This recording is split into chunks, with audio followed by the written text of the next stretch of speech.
이어서 우리 고2 학생들이 지금 고3과는 좀 다르게 대학별, 전형별 모집하는 인원의 변화가 좀 많은 편인데요. 그 대학별, 전형별 선발하는 인원의 변화를 한번 살펴보도록 하겠습니다.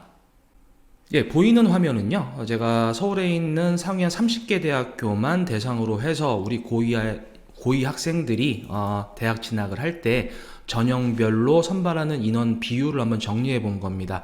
좀 빽빽하죠? 잘 안 보이실 거예요. 설명을 드릴게요. 자, 학생부 종합 전형으로 선발하는 인원들이고요. 여기는 학생부 교과 전형으로 선발하는 인원들, 논술 전형, 특기자 전형, 뭐 이렇게 정시로 선발하는 인원들을 표시해 놨습니다.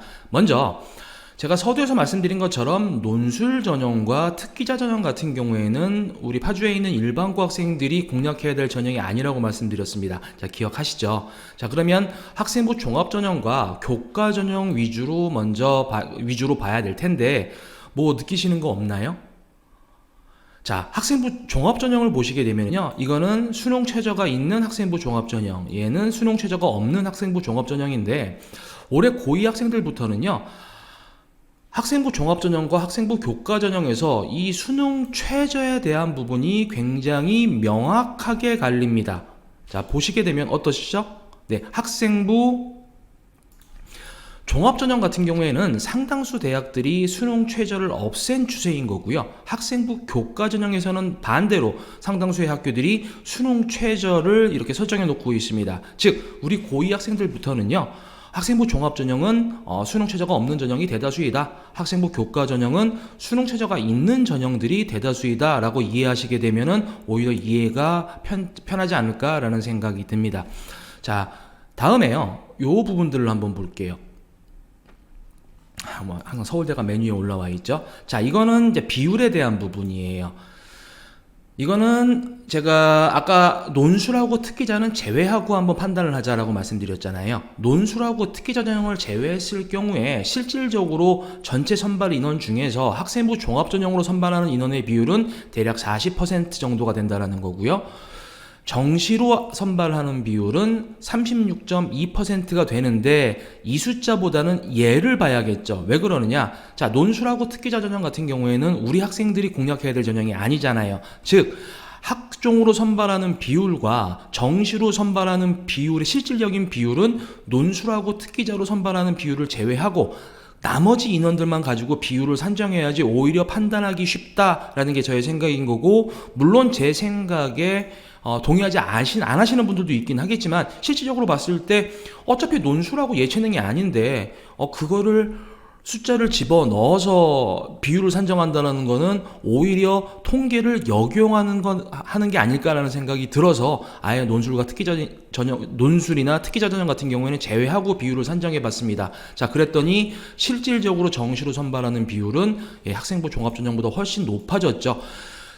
정시 비율이 약 한 43% 정도가 되는데요. 이게 눈으로 보이기에는 43%지만 수시에서 인원을 다 선발하지 못하고 정시로 2월되는 인원까지 포함을 했을 경우에는 실질적으로는 약 50%까지 가까워진다라고 말씀드리고 싶고요.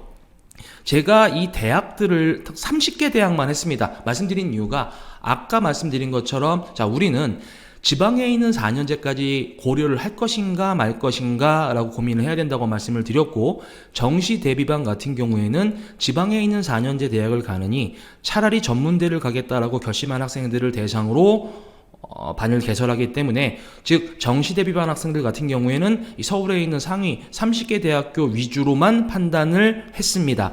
또한 이 부분을 보시게 되면은요, 수능이 영향을 미치는 전형의 비율, 무슨 말이냐? 수능 최저가 있는 전형을 말씀을 드리는 거예요. 자, 수능 최저 같은 경우에도 수능 최저가 있는 전형을 지원하기 위해서는 당연히 수능 성적이 일정 수준 이상 올라와야겠죠.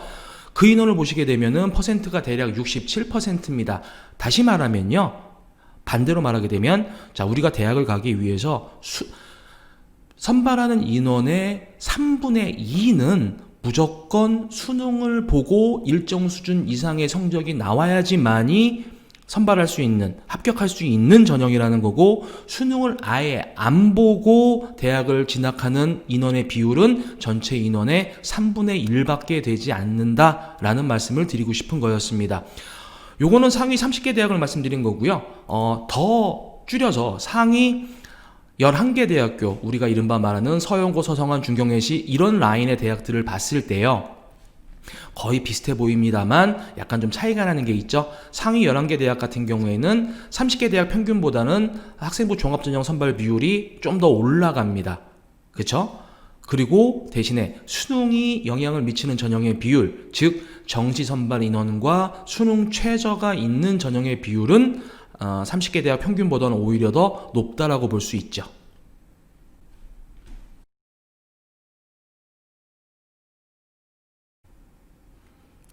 지금 보여드리는 화면은요, 농어촌 전형에서 수시하고 정시 비율을 한번 정리해 본 겁니다.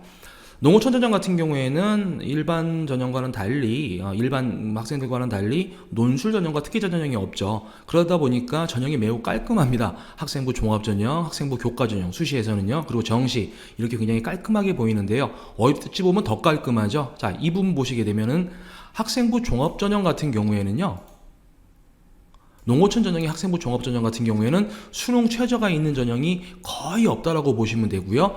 학생부 교과 전형 같은 경우는 수능 최저가 있는 거와 없는 게 혼재되어 있지만 수능 최저가 없는 경우가 굉장히 많습니다. 그런데 좀 괄목하게 보셔야 되는 부분은 어떤 부분이냐면 바로 이 부분이에요.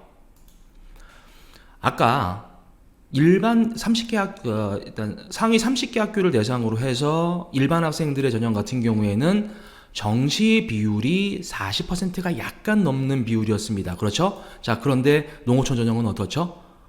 눈에 보이는 것만 47%입니다.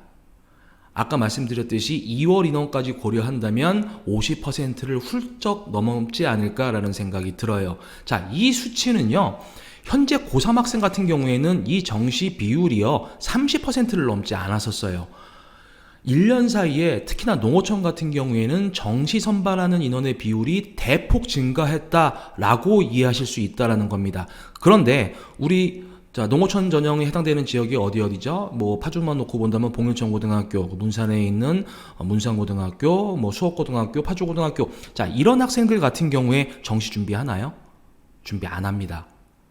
어찌 보면 농어촌 전형에 대상되는 학생들 같은 경우에는 바로 이 정시를 공략하는 것이 훨씬 더 블루오션이라고 판단할 수 있는 부분입니다. 특히나 이거는 요 데이터는 30개 대학만 놓고 본 거고요. 서울에 있는 상위 11개 대학만 놓고 본다면 그 결과는 더 깜짝 놀랄 정도의 수준이 됩니다.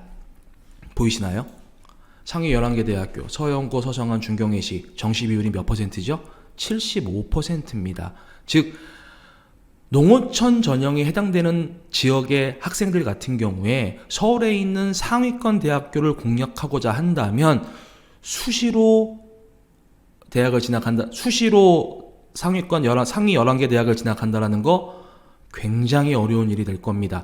오히려 상위 11개 대학교를 진학한다라고 한다면 내신 성적보다는, 극단적으로 말씀드리면 내신 성적보다는 수능 성적을 어떻게 올릴 것이냐가 상위 11개 대학교에 합격하는 바로 키가 될 겁니다.